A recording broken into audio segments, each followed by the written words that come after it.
Alright, this video, I want to genuinely apologize to the people out there about being so critical. You know, I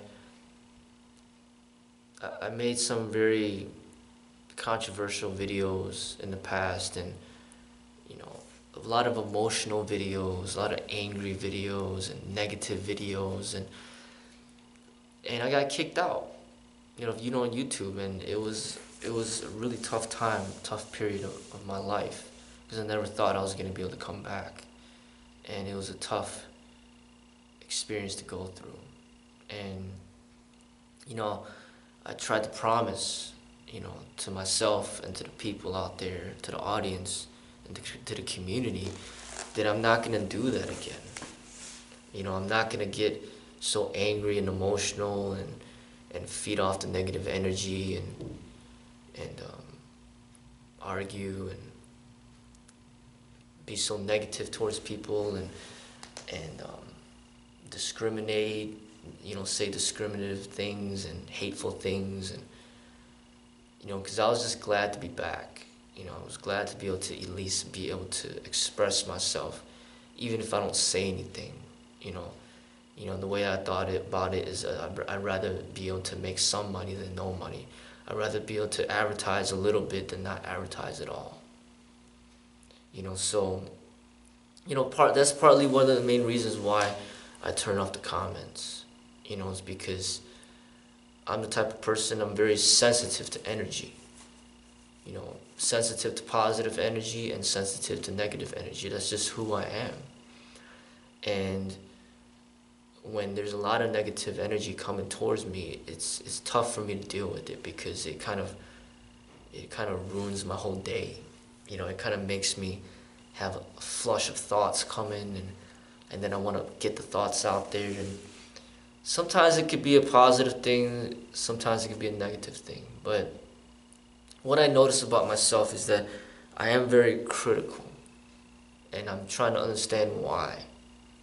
Why can't I just say nice things about everybody? Nice things to the people, make people feel good. Why do I gotta criticize everybody? Like everybody's doing something wrong. Nobody's doing anything right. The only person that's doing something right was Bruce Lee, and then sometimes they even criticize Bruce Lee.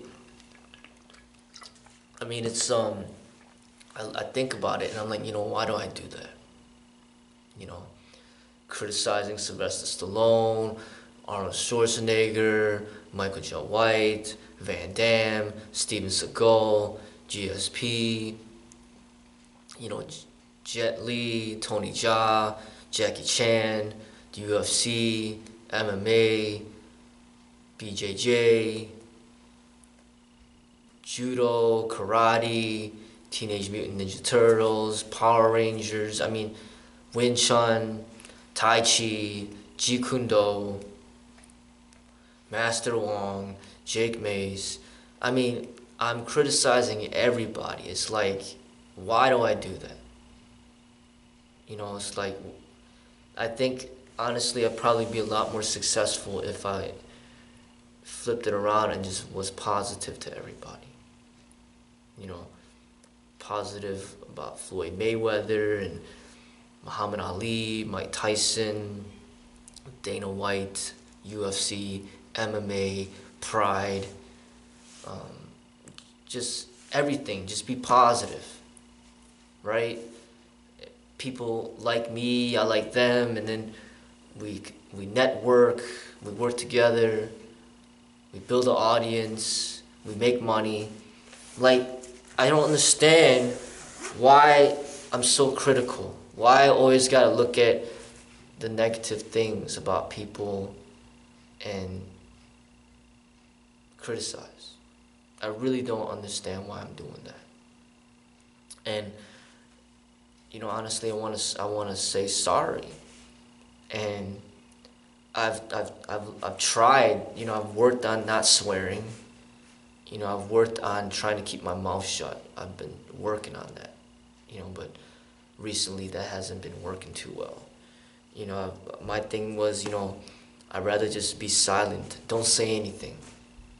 And that was my objective, was like basically the way that I think is like, rather than just being positive about everybody, why don't I just stay quiet, just don't say anything, you know? But then as soon as I speak, usually it's like negative. Why? I guess what it is that my standards of what I expect and what I think, how I think things should be, I guess is kind of very demanding. I guess I expect a lot out of myself. I expect a lot out of my children. I expect a lot out of my students. I expect a lot out of role models, my role models. I guess that's what it might be. Especially if they're serving to be my role model, I feel like they need to live up to very high expectations. Because I'm like, well, if I feel that I am more developed than this so-called role model, then why would I look up to them? I should rather just focus on myself and my development and bettering myself. I guess that's what it is. You know, because I used to look up to Michael Jordan a lot, because I used to like basketball back then, and I always would love watching him and learning from him, because he was so great at what he did. But why would I look up to him if he wasn't great at what he did? So he was great on the court, but was he great off the court? As a person, as a human being? He might not have been. And that's the thing about the martial arts, is that not only is it about your physical and what you could do, but a lot of it is spiritual. And I guess what's happening is I'm assessing people's spiritual development compared to my own, or compared to other sages that I've studied, and I'm making a very hard assessment of their spiritual growth. And then that is where all the criticism is coming from. You know, because when I think about it, I do praise certain people for their accomplishments. You know, when I do acknowledge greatness. You know, Usain Bolt, for example, he's my favorite track runner. I love watching him run. You know, he's absolutely amazing. You know, Michael Jordan is still my favorite basketball player of all time. Floyd Mayweather, I love the way that he boxes. But his outside life, I don't know much about that. But I'm not looking at him for spiritual guidance. But as far as his technique is concerned, I think he is an amazing boxer. Muhammad Ali, when he was boxing and he was undefeated, I loved the way that he boxed as well. But his ego, his competitiveness, his talking, you know, that wasn't really my cup of tea. Mike Tyson, when he was undefeated, I loved just his intensity when he was undefeated. But then when he started losing, then Cus D'Amato died, it just went downhill from there. Bruce Lee, obviously, I always speak so highly of Bruce Lee. Jet Li, I do mention good things about Jet Li. I mentioned some good things about Tony Jaa. I guess what it is I just don't have that many role models because I expect a lot out of my role models. I love Lao Tzu. Can't say anything negative about him because all he has is just that one book, and that book is just an amazing book that really helped me grow exponentially.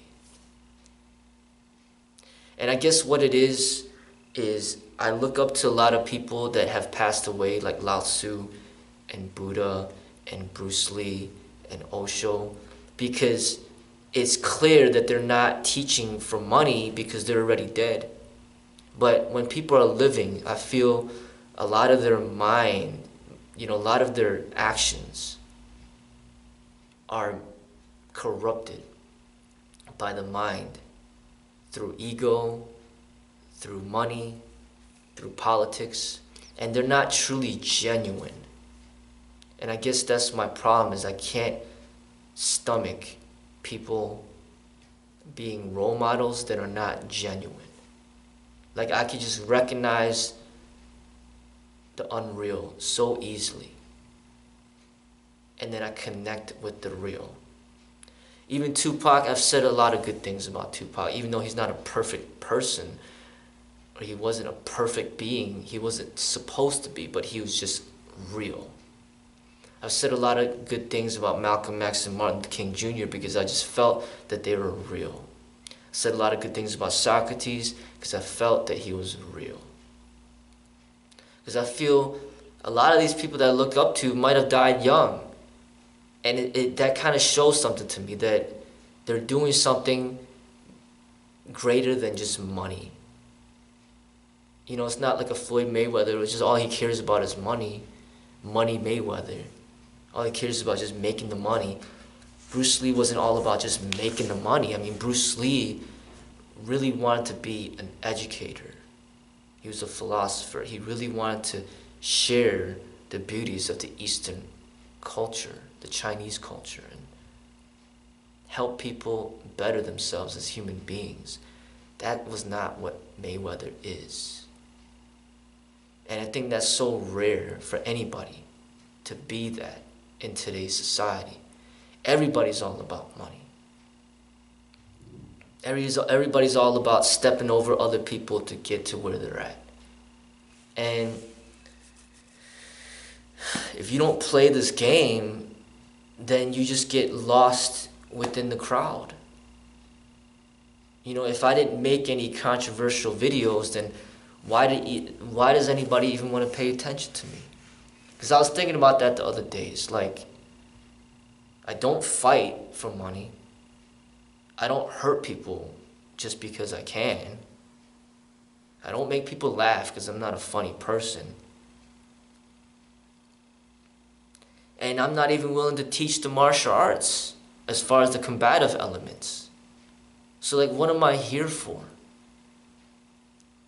Like, I'm not entertaining people, and I'm not educating them on what they want to be educated on. So, go figure. That's why someone like me is not that well known compared to these people that are getting lots and lots of money for teaching people how to fight,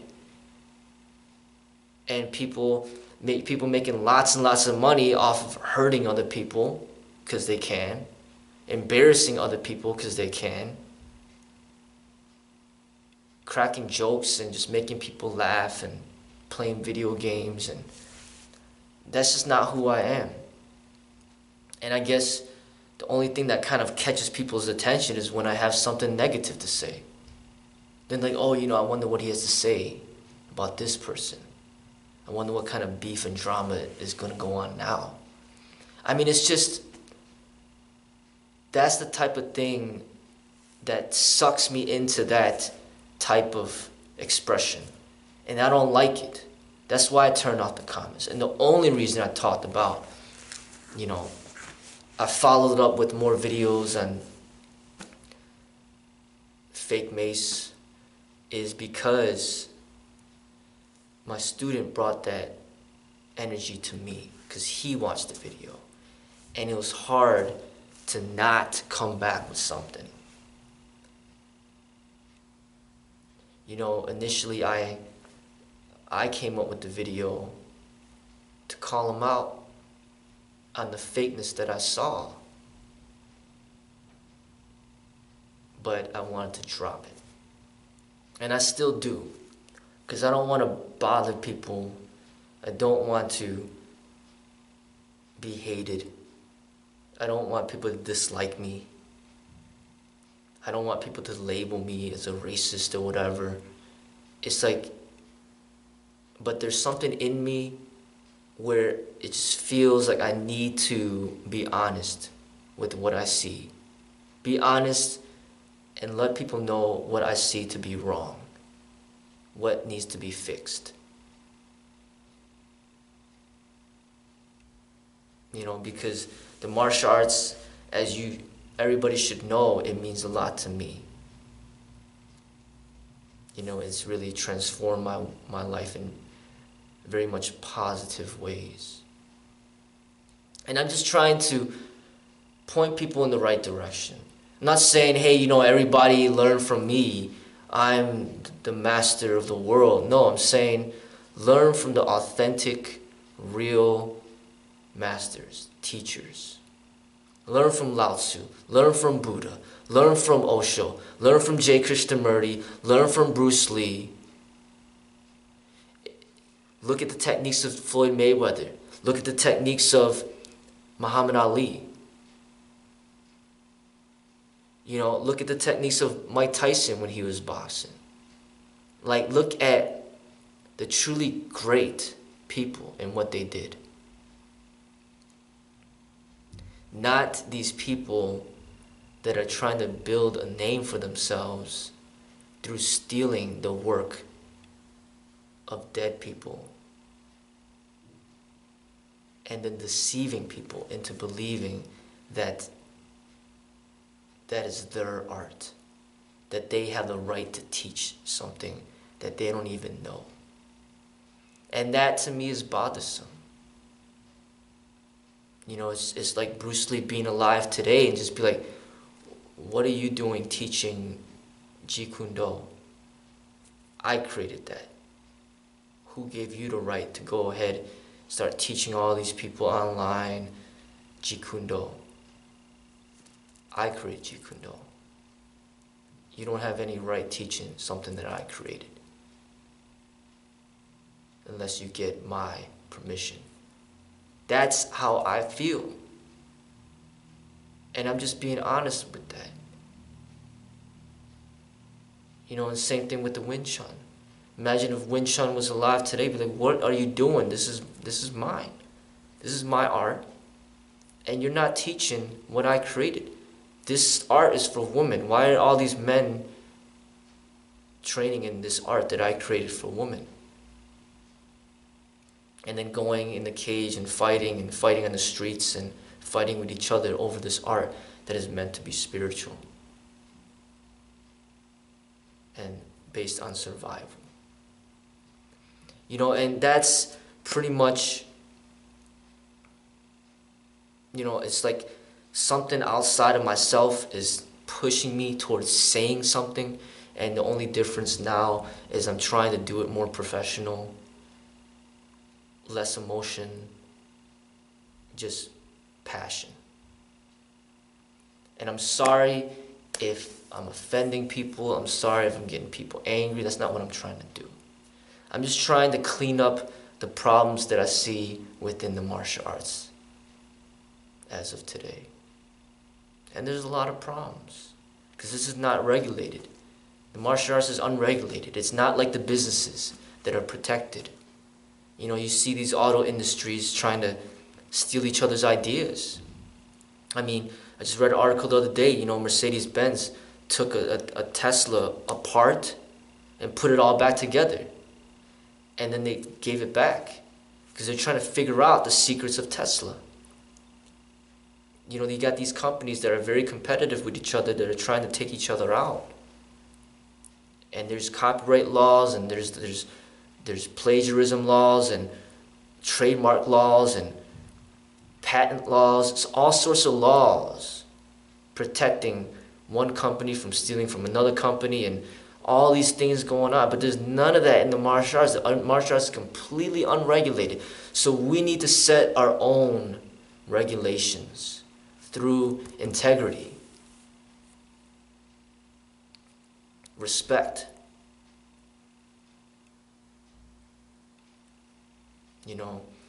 Don't call a bunch of kids on stage that are 5 years old wearing black belts. Don't call that Jeet Kune Do. That's not Jeet Kune Do. Come on. Stuff like that's going on. It's not right. Don't call Teenage Mutant Ninja Turtles ninjutsu. That's not ninjutsu. Don't call cage fighting martial arts. That's not martial arts.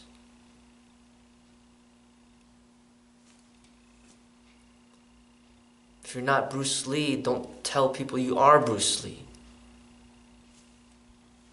That's all I'm saying. Just be honest with people, with who you are, what you're teaching.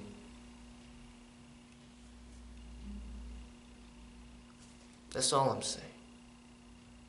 So, I am sorry for being critical, but it is with good intentions. I want people to think for themselves and to identify problems, to identify fraud, to not be so easily deceived anymore. I think that's a very valuable skill to have, the ability to not be deceived.